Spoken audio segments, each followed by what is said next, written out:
এ পর্যন্ত আমরা দেখেছি লুসি এবং শ্যাক দুজনেই একসাথে ভীষণ খুশি ছিল। ঠিক তখনই দৃশ্যপট বদলে গেল, আর আমাদের সামনে এলো হানিয়া। সে তার প্রিয় বান্ধবী রোজের সঙ্গে দেখা করতে এসেছে। গলা ভারী করে সে বলল তার বাবা আবার বিয়ে করতে চলেছেন। যখন তার মা আত্মহত্যা করেছিল তখনও যেন বাবার জীবনে বিশেষ কোনো পরিবর্তন আসেনি। মায়ের মৃত্যুর পর তিনি কখনো তার দিকে সত্যিকারের মনোযোগ দেননি, অথচ এখন তিনি আবার বিয়ের অনুমতি চাইছেন তার কাছে। এই কথা বলতে বলতে হানিয়া ক্রমেই রাগে ফেটে পড়ল। রোজ তাকে শান্ত করার চেষ্টা করল, স্নেহভরা কণ্ঠে বুঝিয়ে বলল সবকিছু। এরপর দৃশ্য ঘুরে এলো লুসির দিকে। সে ক্রস করা ইটের উপর পা রেখে যেন খেলোর ছলে হাঁটছিল। শ্যাক অবাক হয়ে জিজ্ঞেস করল এমনভাবে হাঁটার কারণ কি। লুসি মৃদু হেসে বলল ছোটবেলায় তার মা ডেলিভারির কাজ করত, কাজের প্রয়োজনে অনেক হাঁটতে হতো, আর সে একা থাকতো বলে মা তাকে ঘরে রেখে যেতে পারত না, তাই সারাক্ষণ সঙ্গেই রাখত। হাঁটতে হাঁটতে সে খুব ক্লান্ত হয়ে যেত। তখন তার মা একটি কৌশল শিখিয়েছিল, ক্রস করা ইটের উপর পা রেখে খেলোর মতো করে হাঁটতে। এতে মন খেলোর মধ্যে ব্যস্ত থাকত আর ক্লান্তি ও ব্যথা ভুলে যেত। সেই থেকেই এই অভ্যাস রয়ে গেছে। শ্যাক মুগ্ধ হয়ে বলল সত্যিই দারুণ উপায় ছিল। তারপর গভীর দৃষ্টিতে তাকিয়ে যোগ করল সে চাইবে এমন একজন হতে যে লুসির সব কষ্ট দূর করতে পারবে। লুসি বিস্ময়ে তার দিকে তাকিয়ে রইল। শ্যাকের কথাগুলো তার হৃদয় ছুঁয়ে গেল। ঠিক তখনই শ্যাকের ফোনে রোজের কল এলো। রোজ আতঙ্কিত কণ্ঠে বলল তাড়াতাড়ি আসতে, হানিয়ার অবস্থা ভালো নয়। শ্যাক চিন্তিত হয়ে লুসিকে বলল আজ আর ঘোরা হলো না, অন্যদিন যাবে। সে দ্রুত হানিয়ার কাছে যাওয়ার প্রস্তুতি নিল, কিন্তু লুসির মনে পড়ে গেল সেই দিনের কথা যখন অ্যামিউজমেন্ট পার্কে হানিয়ার বার্তা পেয়ে শ্যাক তার থেকে দূরে সরে গিয়েছিল। মনে মনে সে বলল এবার আর তাকে একা যেতে দেবে না। তাই সে শ্যাকের কাছে এসে বলল সেও সঙ্গে যাবে। শ্যাক সম্মতি দিল। দুজনেই ট্যাক্সিতে উঠল। পথে শ্যাক নীরব রইল। লুসি ধীরে জিজ্ঞেস করল হানিয়ার কি হয়েছে। শ্যাক বলল তুমি মেয়ে, তাই হয়তো তাকে ভালো বুঝতে পারবে, তোমার সঙ্গে আসা ঠিক হয়েছে। ওদিকে রোজের আঁকার ক্লাসের ভেতরে হানিয়ার রাগে সব কিছু নষ্ট করে ফেলেছিল। রোজ বাইরে দাঁড়িয়ে তাকে থামাতে বলছিল, কিন্তু সে শুনছিল না। এমন সময় শ্যাক আর লুসি সেখানে পৌঁছালো। রোজ উদ্বিগ্ন হয়ে কিছু বলতে যাচ্ছিল, কিন্তু লুসিকে দেখে থেমে গেল। প্রশ্ন করল তাকে সঙ্গে আনা কেন। শ্যাক বলল সাহায্যের জন্য। রোজ পুরো সত্যটা বলতে পারল না, শুধু জানালো হানিয়ার পরিবারে বড় সমস্যা হয়েছে। ভেতরে হানিয়া জেনে গিয়েছিল শ্যাক এসেছে। শ্যাকের ডাকে সে দরজা খুলে দিল। ঘরে ঢুকে শ্যাক স্তব্ধ হয়ে গেল। হানিয়ার অবস্থা ছিল ভয়ঙ্কর। সে নিজের সব কাপড় নষ্ট করে ফেলেছিল, আর হাতে এমন একটি জিনিস ধরেছিল যা দিয়ে সে নিজেকে আরও ক্ষতি করতে পারত। শ্যাক শান্ত কণ্ঠে তাকে থামতে বলল। হানিয়া কান্নায় ভেঙে পড়ে কেঁপে কেঁপে প্রশ্ন করতে শুরু করল কিছুদিন আগে পর্যন্ত কি তার জীবন এতটা অসহায় ছিল। হানিয়া কাঁদতে কাঁদতে বলতে লাগলো আগে তো আমার জন্মদিন ছিল, কিন্তু তুমি একবারও আমাকে শুভেচ্ছা জানাওনি। তাহলে কি সত্যিই তুমি আমাকে পুরোপুরি ভুলে গেছো?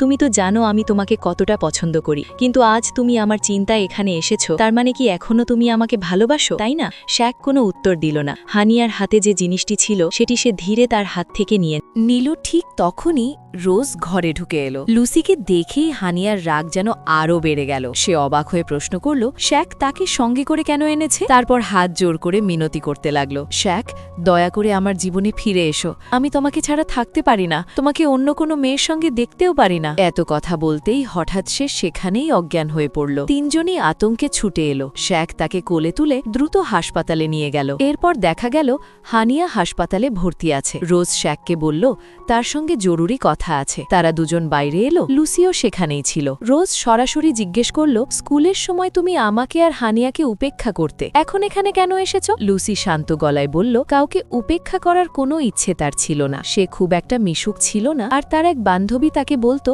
তাদের থেকে দূরে থাকতে। তিনজন বাইরে বসে কথা বলতে লাগলো। শ্যাক বলল সে পুরো 1 বছর হানিয়ার সঙ্গে সম্পর্কে ছিল, কিন্তু তখন সে এমন ছিল না। হঠাৎ করে তার কি হলো? রোজ ধীরে ধীরে সত্যিটা জানালো। হানিয়ার মা তার সামনেই আত্মহত্যা করেছিলেন। সেই ঘটনার ভয়াবহ আঘাত আজও তাকে তাড়া করে ফেরে, তাই সে নিজের আবেগ নিয়ন্ত্রণ করতে পারে না। যখন সে শ্যাকের সঙ্গে সম্পর্কে ছিল তখন ধীরে ধীরে সুস্থ হচ্ছিল, কিন্তু শ্যাক চলে যাওয়ার পর আবার তার অবস্থা আগের মতো হয়ে গেছে। এই কথা শুনে শ্যাক স্তব্ধ হয়ে গেল। লুসিরও হানিয়ার জন্য গভীর কষ্ট হলো। এদিকে হানিয়া চেতনা ফিরে পেয়েছে। সে নিজের একটি ছবি তুলে বাবাকে পাঠালো এবং লিখল তাকে নিতে আসতে। তারপর তার মনে ভেসে উঠল স্কুলের সেই দিনগুলোর কথা। মায়ের মৃত্যুর পর স্কুলের সবাই তাকে নিয়ে হাসাহাসি করত, তাকে পাগল ভাবত, তার মাকেও নিয়ে উপহাস করত। একদিন লুসির এক বান্ধবী তার কাছে এসে বলেছিল সে তার কষ্ট বোঝে, কারণ তার নিজের মাও গভীর বিষণ্ণতায় আত্মহত্যা করেছিলেন, তাই হানিয়াকে একা ভাবতে নিষেধ করেছিল। বলেছিল মন খুলে অনুভব অনুভূতি ভাগ করে নিলে মন হালকা হয়। কিন্তু তখন হানিয়া নিজের মায়ের মৃত্যুর যন্ত্রণায় এমনিতেই ক্ষুব্ধ ছিল।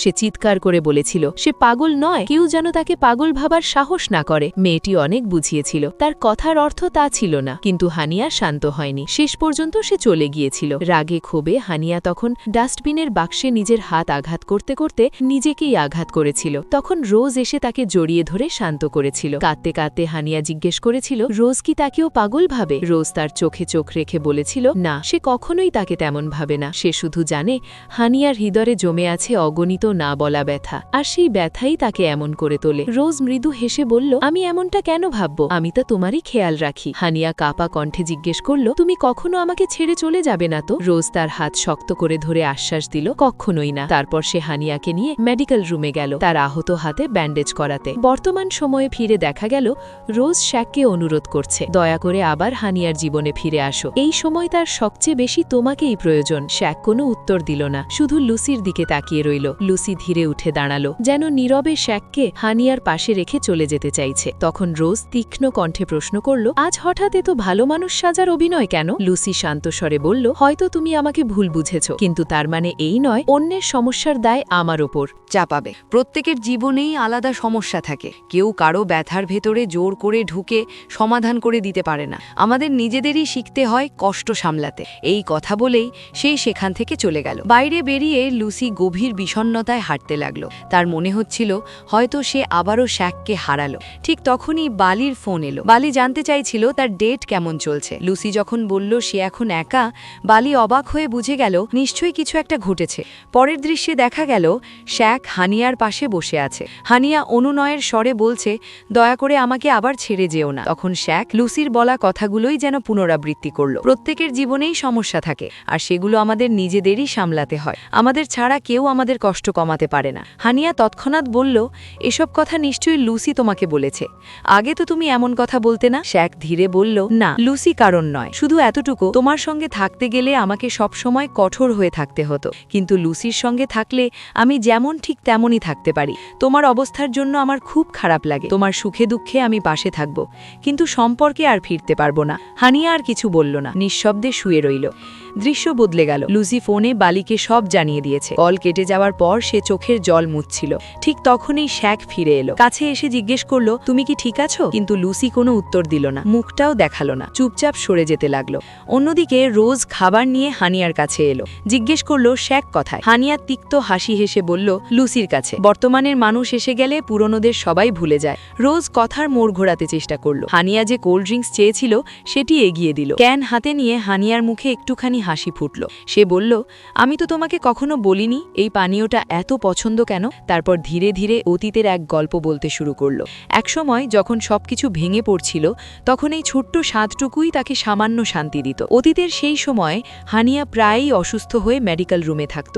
বিষণ্ণতার কারণে তার শরীর ভেঙে পড়ত বারবার। একদিন সেখানে সে শ্যাককে দেখল।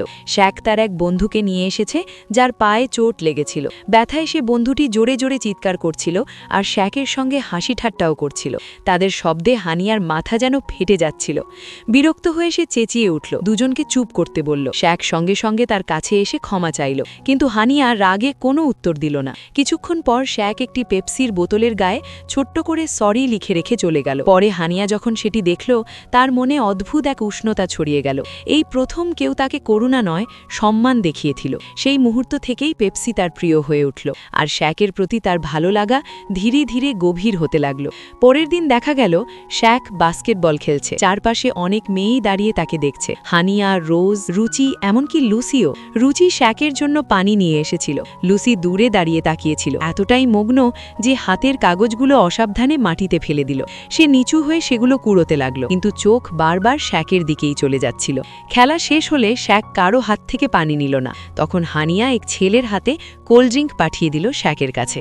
শ্যাক সেটি গ্রহণ করল এবং পান করল। হানিয়ার মুখ আনন্দে উজ্জ্বল হয়ে উঠল। সে গর্বভরে বলল, দেখেছ, শ্যাক শুধু আমার পাঠানো পানীয়টাই নিল। এরপর ক্লাসরুমের দৃশ্য। হানিয়ার ডেস্কের উপর অনেকগুলো পেপসির ঢাকনা জড়ো করে রেখেছে। তখন সে ইতিমধ্যেই শ্যাকের সঙ্গে সম্পর্কে জড়িয়েছে। রোজ অবাক হয়ে জিজ্ঞেস করল, এত ঢাকনা জমাচ্ছ কেন? হানিয়া হাসতে হাসতে বলল, এগুলো সব সেই বোতলের ঢাকনা যেগুলো শ্যাক আমাকে দিয়েছে।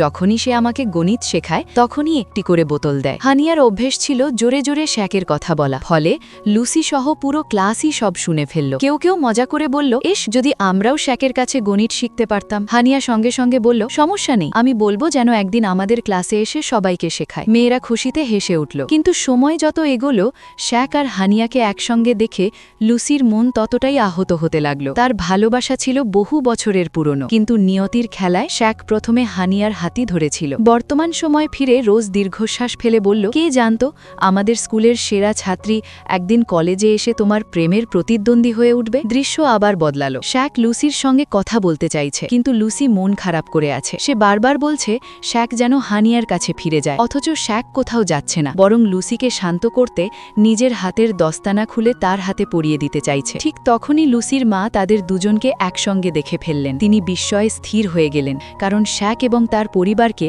তিনি খুব ভালো করেই চেনেন। এরপর এক পুরনো দৃশ্য ভেসে উঠল। লুসির মা দাঁড়িয়ে আছেন শ্যাকের মায়ের সামনে, চোখে অনুতাপের ছাপ, কণ্ঠে ক্ষমা প্রার্থনার ভাড়া। আর এরই সাথে এই পর্বটি এখানেই শেষ হল।